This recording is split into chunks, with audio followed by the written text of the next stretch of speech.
Neither shall there be any work for Egypt, which the head or tail, branch or rush may do.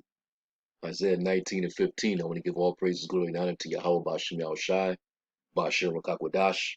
Del honors to the elder apostles of the great Millstone rule well. And as always, peace and salutations to the tabernacle of David, the hopeful elect scattered throughout the four corners of the earth. And I was watching this video from Full Spectrum Survival, and he's pretty much going into how these societal and economic changes, due to this pandemic psyop, is causing major pressure, and these different companies and corporations, you know, they're uh they're tightening up on their stocks because the food supply chain is pretty much strained, so it's not as much coming through the stores, um and thus of course there's a shortage. All right. And what a lot of these corporations are doing right now, they're buying up large amounts of inventory. And they're already doing that because they already know that the prices are going to go up on a lot of goods. So to maximize profit, they're going to have all these things in their inventory ready to be sold, you know. And of course, when they do that shit, that's just good, business strategy. But if you do that, that's illegal because according to the law, you're not supposed to hoard. All right. So you already know this devil is setting things up. All right. Let's say you should get an advantage of us. We're not ignorant of his devices. All right. But ultimately, this is all coming from the Heavenly Father. These are those, birth pains, that are increasing. It tells you even in the Apocrypha that the plagues draw nigh and they're not slack. Like a woman with child in the ninth month, when she bring forth her son, 2 or 3 hours of her birth great pains, you know, she start to feel it, and it gets worse and worse with time until the child comes out. But for the moment before the child comes out, the pain doesn't slack at all. So that's how the plague is going to be coming upon this place. Okay, and as a result of these changes, you got a lot of people that's suffering, and they're not even willing to go back to work. The unemployment then ran out, so now these businesses are sitting there and they're noticing that a lot of these applications that have been went out, people are not coming in. So and also you think that with those recent mandates that people would be even pleased to return back to work, knowing that they have to meet that requirement, especially when a lot of people are starting to figure out about those what the potion is doing to people. So they're not anxious to return. So you're going to see a lot of places understaffed, a shortage of workers. And pursuant to Isaiah 19, there shall be no work for Egypt. So anyway, let me play this video, and then we'll hit some precepts. I'm actually let this play because he breaks it down. There's a lot happening in our economy right now, and all you have to do is open your eyes to see what the future has in store for America. Costco put out an alert that they are experiencing a supply goods shortage. They're seeing this across all sectors, from food to hygiene supplies, and they're warning right now that there is a toilet paper shortage. What people do is they make fun of the fact that there's a toilet paper shortage and how that's the height of a person's concern. But let's face it, when their life changes, they get scared. A confirmation message accompanies online orders of common products. Due to increased volumes, you may see a delay in the processing of orders. At the end of August, the wholesaler reinstated temporary item limits across its warehouses throughout America. We started receiving the pictures and the messages from our viewers here saying, I can only buy one bottle of water, I can only buy one bag of chicken, I can only buy one thing of rice. And it was happening across the board. And now these problems are starting to get worse. These corporate Quick script, because basically what that sounds like is you got a limit. They're going to have a limit of supply, so that means that you're only going to have a limit of what you can buy. Plus, we know that inflation is happening, so the prices are still increasing. So the prices are increasing, but yet the supply is getting reduced. So just think about that. Let's get Leviticus 26 and 26. Now this was a curse on us, but now it applies to the world. All right, this is Leviticus 26 and 26. It says, and when I have broken a staff, it's like when I have broken the staff of your bread, 10 women shall bake your bread in one oven, and they shall deliver you your bread again by weight, and you shall eat and not be satisfied. All right, and that's basically dealing with rationing. All right, this is dealing with a food shortage. New Living Translation, it says, I will destroy your food supply so that 10 women will need only one oven to bake bread for their families. They will ration your food by weight, and though you have food to eat, you will not be satisfied. So there it is. It's all right here in the scriptures, man. Okay. And there's also another one in Ezekiel, the 4th chapter, and that was dealing with how we were going to experience famine, when we got besieged by the Babylonians.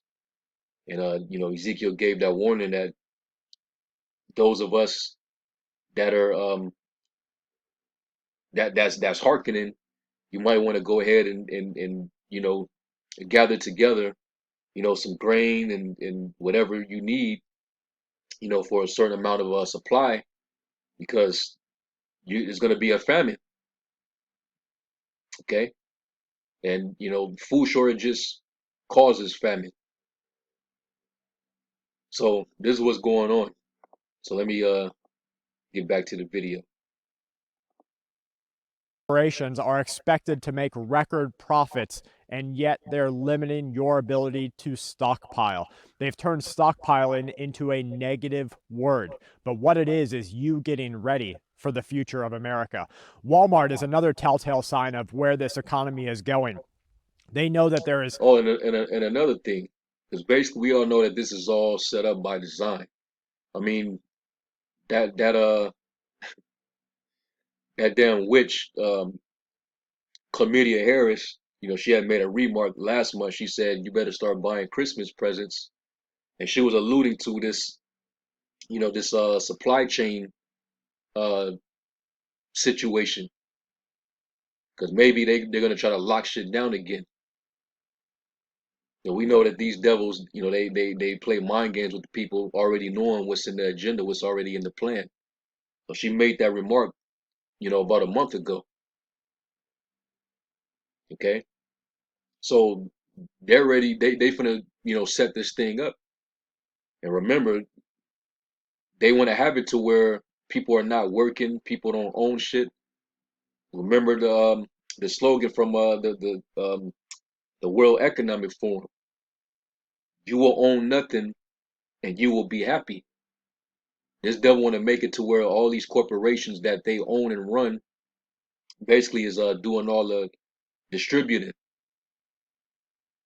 They want to do the lending while you be dependent, and that's in the curse, where it says that they shall be the head and you should be the tail. He shall be able to lend to thee, but you shall not lend to him. All right. And that's basically what they're developing.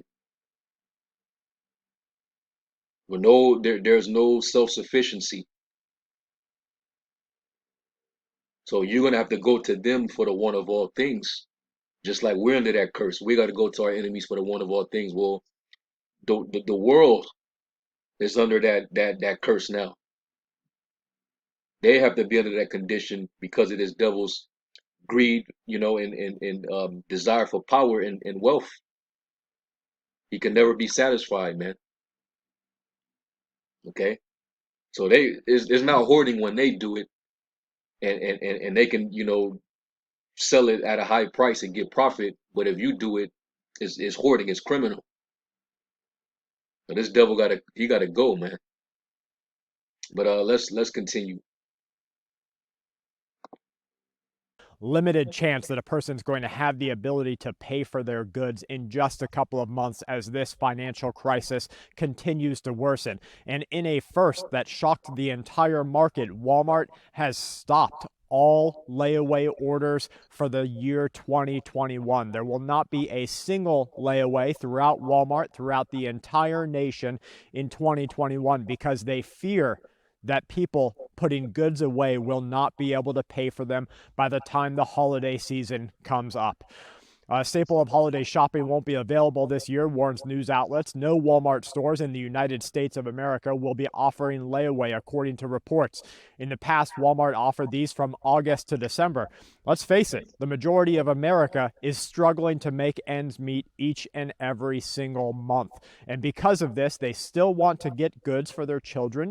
Whether you believe in one religion or another, you celebrate one holiday or another, it doesn't matter. It's a time of the year that you can give gifts to somebody. You can usually find good deals. And it's a time that children growing up enjoy the change of the season, religion aside and holiday aside. And because of the majority of America struggling, in part because we have a broken cost of living versus wage ratio, a ever dividing us versus them, top percent versus the lower percent, because of this, they've had to put things on layaway. Even small things, a new Chromebook, which of course isn't small, it's a couple $100, a Kindle, a tablet, whatever it might be, a Barbie. It doesn't matter what it is, it has had to go on layaway. And I want to know if you grew up getting some things on layaway. I know Kelly did. My parents never did, but Kelly did. They had things on layaway every single year.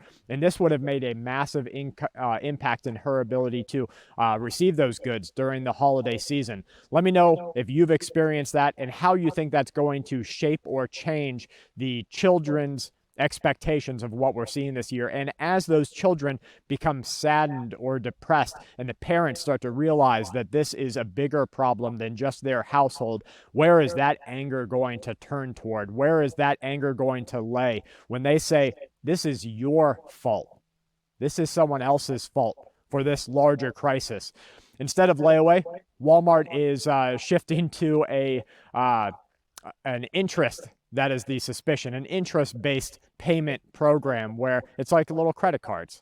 You want that $49 Barbie? Well, you're going to end up paying $70 for it. It's always about money. Employers. Yeah. At the end of the day, it's all about profit. It's about capital. Capitalism. So, this devil's going to make the world miserable and shut everything down and increase his pockets. That's this devil for you, man. All right. And that's why the scriptures talk about how you rich men. It's all based off of fraud, man. James 5:1, it says, "Go to now, you rich man, weep and howl for your miseries that shall come upon you. Your riches are corrupted, and your garments are moth-eaten. Your gold and silver is cankered, and the rest of them shall be a witness against you, and shall eat your flesh as it were fire. You have heaped treasure together for the last days." You did all this hoarding. You took all this wealth that you stole, off of deceit. Okay, and you think that you're gonna be able to go into your bunkers and keep it stored up for yourself, and then when the smoke clears after all the calamity and everything happens, you're gonna all of a sudden come up out of those bunkers and enjoy, heaven on earth. That's not gonna happen, man. You're gonna vomit all that shit up. It says, behold, the hire of the laborers who have reaped down your fields, which is of you kept back by fraud, crieth, and the cries of them which have reaped are entered into the ears of the Lord of Sabaoth. All right, the Lord hears the cries of the poor, man, the meek of his people. Okay, so, you devils, you think you're gonna get that last little bite, like it tells you in Job the 20th chapter, as soon as you fill your belly, that's when the Lord's gonna cast his fury upon you. It says, you have lived in pleasure on the earth and been wanton, you have nourished your hearts as in the day of slaughter. All right. Basically, what's going to happen is the reapers. Let me see if I can find it. I think it's in Isaiah 14.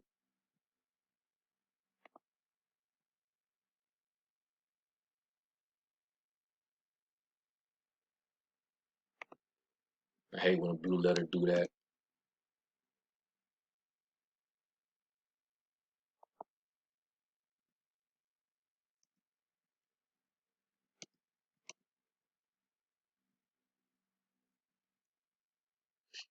Now, this is what's going to happen.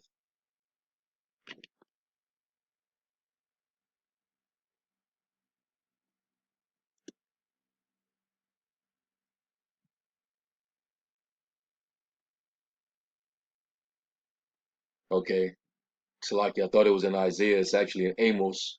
Amos 9:13. It says, behold, the days come, saith the Lord, that the plowmen, the workers, the laborers, shall overtake the reaper, and the treader of grapes him that soweth seed, and the mountain shall drop sweet wine, and all the hills shall melt. And just up above that, it talks about how the remnant of Israel, which is the tabernacle of David, they're gonna um they're gonna take possession of the heathen, the remnant of Edom and the heathen for possession. All right. So not only are we gonna put you in slavery, but we also gonna overtake everything that you have. All right, because you stole everything, hoarded it up, stored it up for treasure in the last days for yourself. You ain't gonna be able to enjoy that. Starve everybody out while you just have everything in abundance. That's your evil, wicked covetousness. And never have enough. That's the taunting proverb. But anyway, let's finish this out. I'm not gonna play the whole video. I'm gonna just play a little more of it, and then we can close out.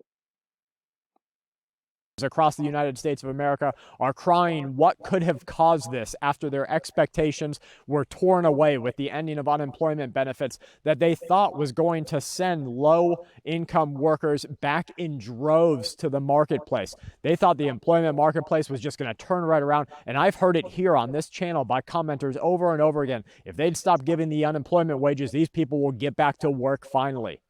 But they didn't. The entire market shifted. The slaves didn't want to be slaves anymore. They figured if they're going to be in pain and suffering, they might as well do it to themselves. They might as well move in with their family or friends, give up the car, say, screw it to the credit card debt, go bankrupt, let them chase me is the theme, should be the theme of 2021 through 2025. Let them chase me.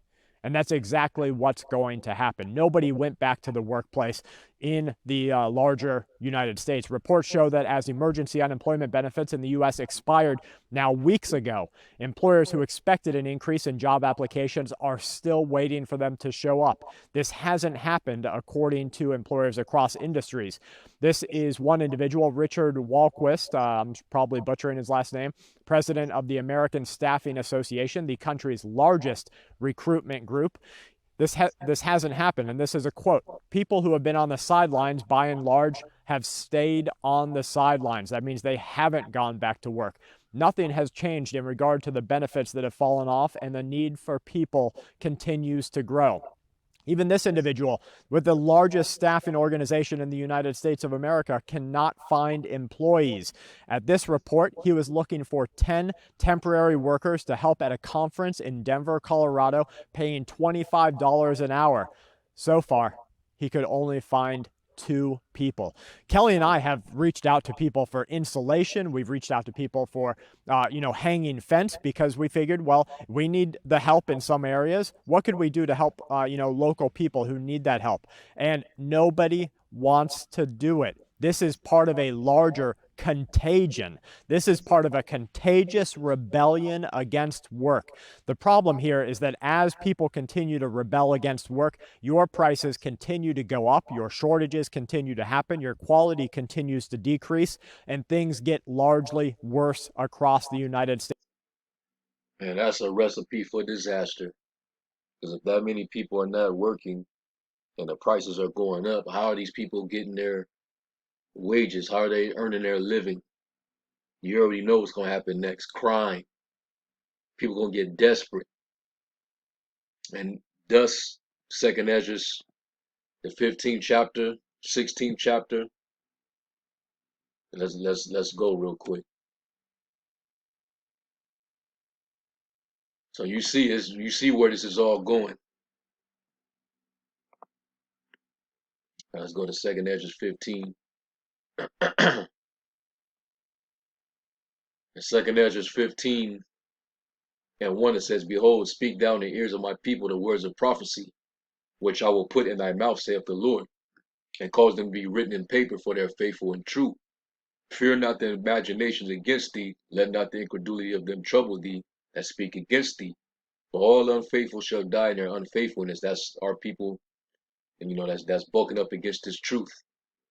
They don't want to believe. They want to go on and continue in their empty life.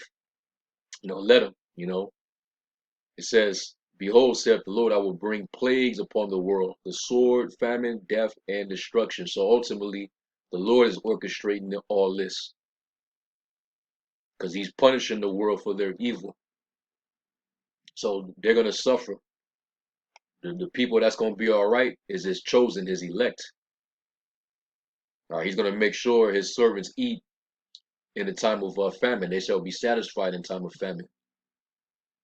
All right. It says, For wickedness have exceedingly polluted the whole earth, and their hurtful works are fulfilled. Now let's jump down.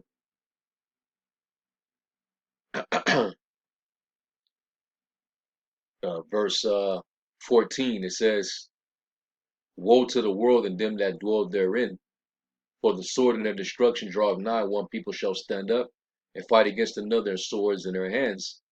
And I mean, you seeing this in certain countries already, where people are aiming for, their, leaders and governors that they're not happy with. All right. So you're going to see that, man. Seditions. People trying to overthrow their government because they're not happy. It says, and America is bound for civil war, man. The way things are so divided here, it's only a matter of time. It says, For there shall be sedition among men and invading one another. They shall not regard their kings nor princes, and the course of their action shall stand in their power. A man shall desire to go into a city and shall not be able, because everything will be locked down, it will be martial law. For because of their pride, the city shall be troubled, the houses shall be destroyed, and men shall be afraid. A man shall have no pity upon his neighbor, but shall destroy their houses with the sword. So that's when it's really going to get crazy, because people will start plotting on each other when everything is scarce, and people basically resort to survival mode. All right, it says, and spoil their goods because of the lack of bread and for great tribulation. And that's what we're coming into, great tribulation. All right. And that's why it's good right now to, be on alert, be circumspect, be prepared, be willing to walk away from it all. Be in good spirit, be in good health. That's what we're gonna need, to get through in these days. Also, of course, let's not forget the knowledge and the wisdom, which is gonna be our stability in these times and the strength of our salvation. All right. So this is what we're coming into. Second Ezra 16 and 18, it says, the beginning of sorrows and great mournings, the beginning of famine and great death, the beginning of wars, and the power shall stand in fear, the beginning of evils. What shall I do when these evils shall come? Right? And hey, we already know what we're supposed to do. Have faith, and these works that you're doing now, you're storing up that treasure. That's going to help to preserve you from the said perils. Your works and your faith. All right. Read Job 5 from verses 19 on down. Okay. But our people, the 2/3, they're gonna be. This is what they got to deal with. All right. So anyway, um, that's pretty much it. I just want to play a portion of this video just to show that things is changing, and it's gonna be interesting to see how the last few months of this year, because it seemed like this year went by pretty quick. As you can see, the Lord is speeding the time up, man. The Lord said He would shorten the days for the elect's sake, because if He didn't, there would be no flesh left to be saved. So we're gonna see some drastic changing, and things gonna intensify. You know, the farther we get to the end of the year, going into 2022, we know it's gonna get real crazy, because each year the Lord turns it up even more. All these volcanic eruptions, all this volcanic activity, the signs in the moon and the sun, these earthquakes. You got another hurricane that they talking about that's finna hit. So yeah, it's finna turn up, man. So hey, be vigilant, be sober, all right, and be circumspect, man. Watch unto prayer. We give all praise, glory, and honor to Yahweh Shem Shai. Until the next lesson, Shalom.